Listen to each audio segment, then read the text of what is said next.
ചക്കപ്പഴം എടുത്ത് ചെറുതായിട്ട് കഷ്ണിച്ചിട്ട് അത് മിക്സിയിലിട്ട് അരച്ചിട്ട് ഇങ്ങനെ പൾപ്പാക്കണം.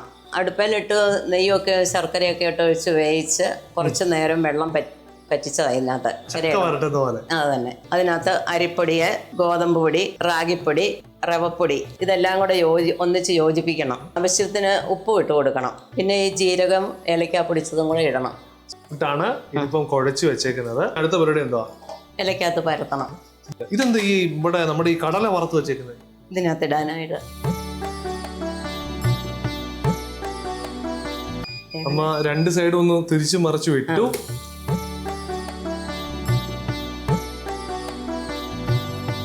നമുക്ക് കഴിക്കാൻ നോക്കിയാലോ? ഞാൻ റെഡിയാ കഴിക്കാൻ.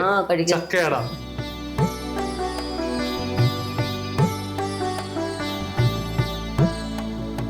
സംഭവം വളരെ രുചികരമാണ്.